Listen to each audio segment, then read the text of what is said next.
Hello guys, and welcome back to another video. I have not done one of these where I talk in my room for a really long time, and I have, hopefully you can see it if you do follow me on Instagram, you'll just see my lovely CRP wall. So obviously this is post CRP for me now. I have been getting a lot of requests about the interview process for the CRP in general. And obviously this is like a full disclaimer, things might have changed since I applied, but my intention was always to have all three parts of the interview up on my channel. But if you currently go onto my channel, you'll find that I have got the application process recorded and filmed, but I have never recorded or never spoken about the other two and pretty much like the main parts of getting a CRP, like getting the job in Disney World. So I thought I'd come on today and I'd talk to you a little bit about the second part of getting through as a cultural representative in the UK Pavilion at Disney World. I thought I'd bring Daisy Duck along because who doesn't love Daisy Duck? And I have written some notes. Now obviously this is going to be a like massive thing, but it's been 4 years since I applied, so it's not going to be the most detailed thing, but I thought some information is going to be better than like none information. I'm not even making logical literal sense. Yeah, some information is going to be better than no information, so I just thought I'd come on and sort of talk to you about the whole process, what I remember, and obviously I think this year, so as I'm recording this, it's 2023, as of this year I think the Yummy Jobs interview was held over Zoom if I'm not mistaken, but I don't know what kind of questions they asked in that interview. I don't know whether or not they're the same as when I was asked in mine, but I thought I'd just give you a overview so that if it ever goes back to the way it was, then you have this video to look at and reflect upon. So first of all, the Yummy Jobs interview was given to us about 2 weeks after we applied. So I distinctly remember I sent my application off on July 17th of 2019. My interview was like August 8th or 9th, I can't quite remember which one. So it was like 3 weeks later, 3 weeks later, and it was held in the Yummy Jobs headquarters, which is in Essex. Now luckily for me that was like 20 minutes away, so it meant it was really easy for me to go to the interview. But it is worth noting that at the time, again, don't know if this is the same, regardless of where you were in the UK, you had to attend that office at that time. So Amy, who you will all know if you watch my channel, my absolute best friend, she and I met during the interview at Yummy Jobs. She was actually my partner, which is just crazy to me. But she's obviously Scottish and she had to fly down from Scotland to do the interview in Essex. So just bear that in mind. That is a cost that you have to figure out and accumulate and accommodate. Hopefully they will continue to go with the whole like Zoom thing from the future, because it's just so much more cost effective for everybody. But anyway, you walked in, they gave you like a little sticker which had a group name on it. So mine was Bing Bong, which already gave me good vibes because my other best friend Alex, that was her favourite Disney character. She has a soft spot for him. And then underneath that it actually tells you the time that you've got your individual interview. So the process took like 3 parts really. You had like a presentation which spoke to you about how much you would get paid, what kind of working hours you had, like things that you had to do, like how you're going to get, like you're going to need to get the visa, you need to get a DBS check. Like these are all kind of like almost like housekeeping stuff, like things that you need to know for the program, but just in a presentation format. And then they gave you, or they put on for us a Disney like video, like to kind of highlight what the Disney World company is about.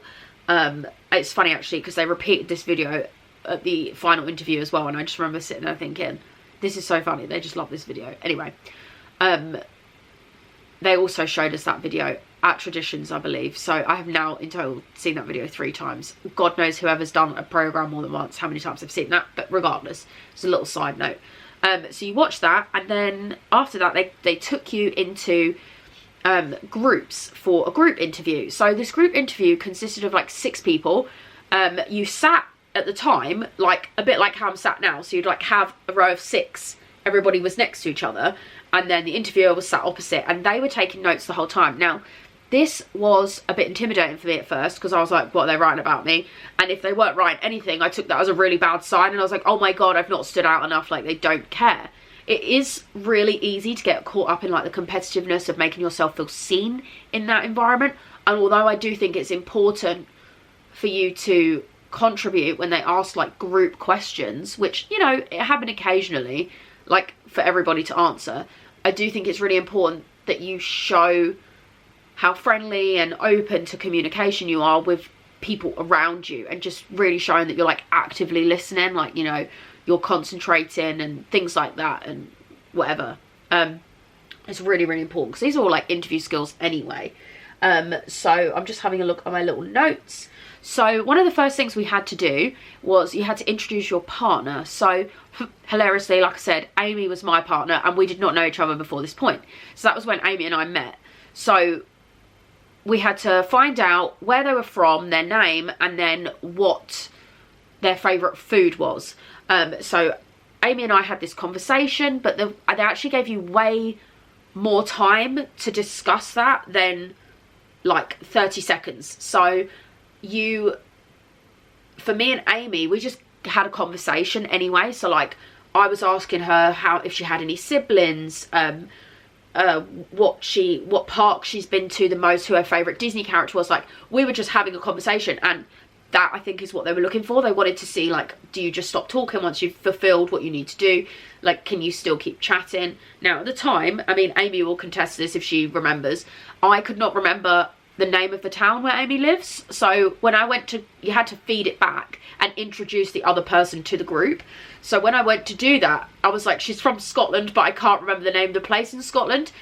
You will be pleased to know that after like 4 years of friendship, I do now recall where exactly she's from and can pronounce it. So that's a bit of a relief.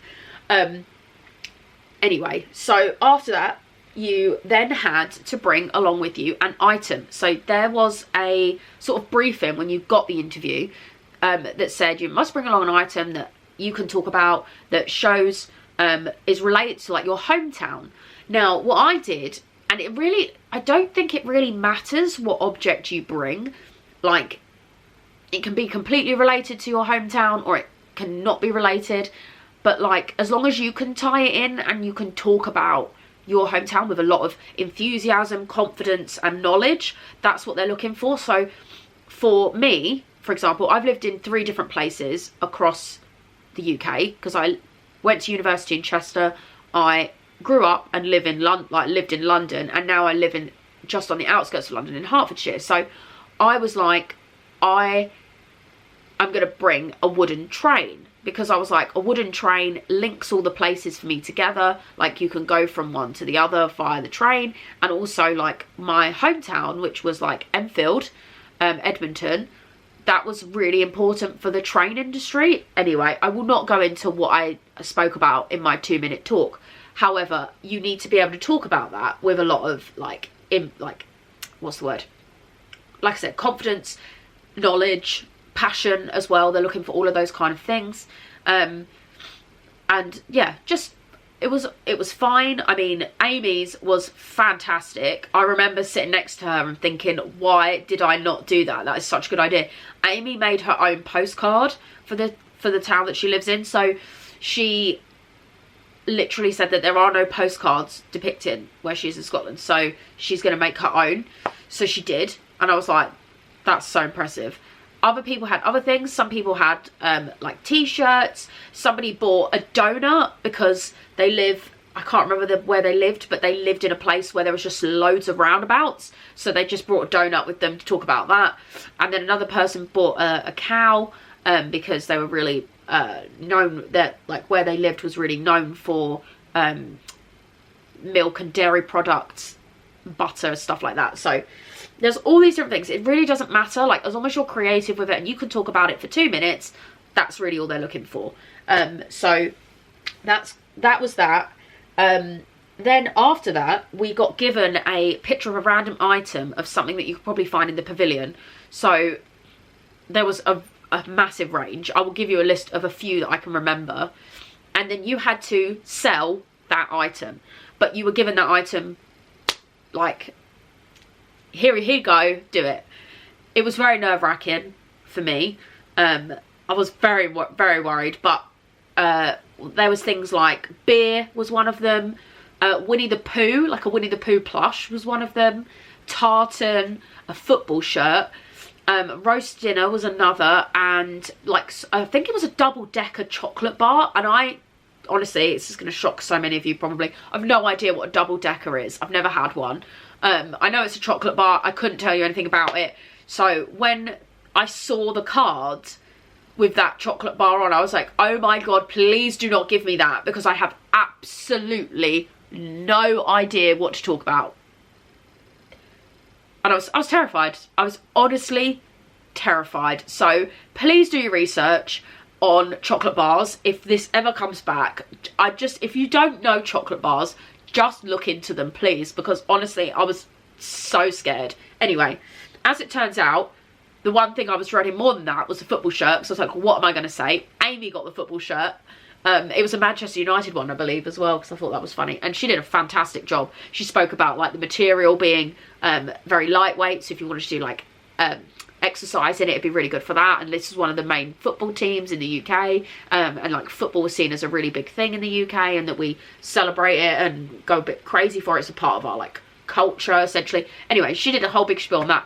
I got tartan, which I was like, slay, love tartan, we can talk about this. So that's what I did. I spoke about how it could be, it was like, I think it was a scarf, but I was like, this could be used as a picnic blanket, because actually tartan is very popular picnic blanket design. These would be really good for like things like, I remember including something about Scotch eggs, because I remember reading that in the pavilion they sold Scotch eggs. So I had done some research beforehand to find out what was sold in the pavilion, so I could kind of weave it in. So I spoke about that, and I spoke about how not only could it be used as like a little picnic blanket, but you could also use it as a scarf, because it is very windy and cold in the UK, but you might need to, you know, if you're going to plan on going there as a trip, which I would highly recommend, you would need to take that with you, because the weather in England and the rest of the UK gets very, very, very cold, especially in winter. So anyways, did all that like spiel. Then that whole section probably lasted between 30 to 40 minutes. It doesn't seem like it would be enough for that, but when you have like 6 people and everyone's having to do a little talk, and then our interviewer was like, I remember there was a discussion, I just can't remember what was asked of us in this discussion, and we all like were contributing and talking about things, and you know, there was a lot of like, it was really chilled, but just very nerve-wracking, because I just get very, very shy and embarrassed in like a group situation. So anyway, then we had a short break, like break for lunch, and then remember that like name tag I told you about at the beginning? That then came back into play, because that then told you what time your interview was. So I happened to be one of the first interviews of the day, which was nice. So I remember we all went across the street to the Starbucks, had coffee and stuff, and then I went back over to get ready for my interview. And this interview is obviously like one-on-one. So you had your interviewer take you in. Now this section lasted, I want to say it lasted about 20 minutes, but part of me is also like, it could have been 20 to 30. I don't actually remember how long it was, but it did feel like a lifetime. They asked you some very interesting questions. The ones that I can remember the most is they asked you a lot about your living, like how you were going to survive in Florida, basically. They wanted to make sure that you knew what you were getting into. So one of the things I got asked was, how will you cope with living in Florida in the heat, especially during the summer months? And I remember mentioning that I'd been on holiday to Disney World in August and kind of understand how hot it is. And then I also said that I'd been to Australia and lived out there for 5 weeks. So I kind of just took an opportunity to kind of weave in any of my experiences that I felt made me different and stand out from other candidates. I tried to be clever about how I got those into the conversation, because it had to flow naturally, but at the same time, like, I wanted to be like, this is, you know, something I have done before, and I think it's relevant. So they asked you, oh, this was a really interesting question. I remember this one. They asked you, how would you deal with living with a roommate? And more specifically, what would you do in response to your roommate waking you up early in the morning to go to work, but you didn't have to be until the afternoon? And I just said, well, at the end of the day, like, we both live there. There isn't, I was like, because her exact words were, how would you react? And I was like, well, I wouldn't react because they have to go to work and so do I. So I would just go back to sleep, or equally, like, I would expect them to have that same kind of courtesy towards me when I'm going to work in the evening. If I'm getting back late, like, you just have to be, I remember saying, you just have to be aware of the other person and, like, be respectful. And actually what's so funny is that situation came true for me. Like, my roommate Laura and I, we were for a very, very, very long time in the program, we're actually on opposite schedules, but we were so considerate of the other that it had absolutely no impact on either of our living situations, because she'd get up early and have all her stuff in the bathroom ready to go, so then she'd just go out of the room, get ready, leave, and when I was coming in late at night, all my stuff was in the bathroom to get ready for bed. I'd come in, get ready, get changed, then go to bed. Like, it was so easy. But I just remember that was being a really interesting question, because she said, how would you react? And I said, I'm sorry, I don't understand. I wouldn't react. Like, there is no reaction necessary. And then I'm just gonna have to turn the page on my notes. It feels so official. They asked you the standard, like, why do you want to work for Disney? I spoke about how I was really passionate about Disney, and I was really looking forward to a new opportunity that allowed me to live in another country, as I had already lived in another country for a few weeks, so I kind of really wanted that experience. They asked me what skills I have, like my transferable skills, because they said, like, what did you do before? And I said, well, I'm a teacher, so you know, I've got XYZ, like communication skills, organisational skills, I'm punctual, hard working, like all these things. Like, you're basically just taking whatever you've written out of the cover letter and the CV, and you're just putting that into the interview and verbalising it. And then I feel like I remember them asking me, name a time where you've gone above and beyond for a customer. Now, obviously, I am a teacher, like, I was a teacher at the time, so that was really weird, because I was like, I don't really know how I'm going to pull an example of that from my teaching. So instead I went back to when I did retail, worked at Tesco's, and I had built a relationship up with one of the regular customers that came there. She eventually knew me by name and I knew her by name, and I always stopped to help her out. She was like an elderly lady. Anyway, so I spoke about that, and it's really important to note that I was really like, what's the word I want to use? I'm sorry, I've also got a cold. It's not the time really to be recording, but anyway, I got really worried, I guess, because a lot of their responses are just like, they'll sit there and they'll be like, okay, so, and then they'll read the next question, and then you'll answer, they'll be like, okay. It's just like, okay, they do not give anything away, they do not smile at you. It was just very like, this is what you're doing, this is how much, like, this is what the question you need to answer, this, and that was it. And then they asked you whether or not you were interested in food and beverage and merch, and why. So I said I would happily do either, because I've had experience in either role. However, I have more experience in merchandise than I do food and beverage, so I felt like it would be more worthwhile for me to be put into that role. However, I was happy to do either. And then I also remember them asking me to explain what good customer service looked like. And I remember saying, like, service with a smile, being friendly, you know, making sure you're going above and beyond to ask like people what they need. I remember talking about the service that Disney offered at the time, where you could order stuff back to your hotel, like you could get it shipped to your hotel room. And I spoke about that because I had experienced it myself, and I said, you know, like, making sure that if you are buying something fragile, you offer them the service of shipping it back to the room. I mean, that's not something that you can do anymore, sadly, in Disney World, so that's frustrating. But it's just, I had all this, like, research. I'd done my research beforehand, and I always say, like, research before an interview is, like, really crucial. And I had done my research, and I had all these little things in my head that I was like, oh, I could possibly link that. And I mean, I'm not saying that that's what got me the job in the end. I don't know what did, but just, it can't help, it can't hurt, right? So that's all I'm saying. And then we spoke about that, and then I remember her saying to me, do you have any questions for me? And I remember asking her what her experience with Disney was like. How did she get into the job? What was her experience? Had she done the CRP before? And we just sort of spoke about that, and it was just like a little dialogue. I thanked her for her time, and then left. Like I said, I think it was about 20 minutes long, but it could have been 30, I'm not sure. And then I cried the whole way home, because I was convinced that I had not got the job. So just believe in yourself. Hope that it all works out.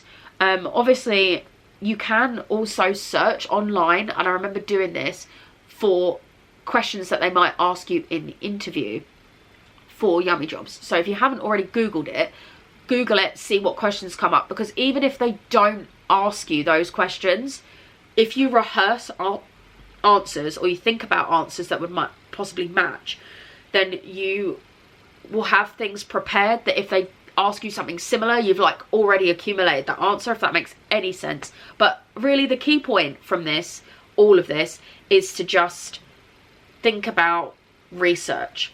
Research what you want to talk about, research what you think that they might ask, kind of preempt the questions that they're going to ask you, and you know, like, you can use this as a guide. Some of these questions will probably get repeated. I'm sure at some point as well there was a question about how I would share my culture, or I think as well they asked me, actually, now that I remember it, how would you deal with a customer that was being difficult? And I remember saying just like remain patient, just try and understand it from their point of view, offer them whatever service and help that you can. Referring them to guest relations is also effective if you can't fix the problem. But really just making sure that you're listening to them and act like they know that you're listening to them, because there's nothing worse than when you are upset about service or upset about a product and then you feel like the person's not listening to you. So I remember talking about that. But yes, I'm going to leave it there. This has been like 22 minutes of me talking. Thank you for letting me reminisce about my time on the Yummy Jobs interview. But I will tell you that the timeline after that, so once I left on that day, I want to say it was maybe a month before we heard back regarding Disney, and then the Disney interview took place in November. So from application to final Disney interview was what, 3 months? So it was not a short process. Or was it 4 months? Because it was like July, August, September, oh my god, October, November. It was like 4 or 5 months. It's 4 months. Anyway, regardless, it was a long time. So actually I think we might have waited 2 months to hear back. The wait in between is honestly the worst part of applying, because you don't know whether or not you are going or not going, and it's just, you're all up in, everything's up in the air and just unsure. But that's all I'm going to talk to you about today. If you have any questions about applying for the CRP or the Yummy Jobs interview, or equally if you've been through the Yummy Jobs interview and you actually just want to share what questions you can remember being asked, just drop them in the comments below, and I'd really appreciate that. And I suppose anyone who's also applying for the programme would also really appreciate it. So I guess I'm going to leave it with, if you're watching this, it means you're probably thinking about applying to the CRP. Do it. It's the best experience of my life. Thank you so much for watching. Good luck to you. I hope this has been a help. If it has, please like the video, comment, and also consider subscribing, because I do lots of different Disney things. And I've got lots of videos coming in the future. Thank you all so much for watching. And from me and Daisy Duck, we'll say see you real soon. Bye guys.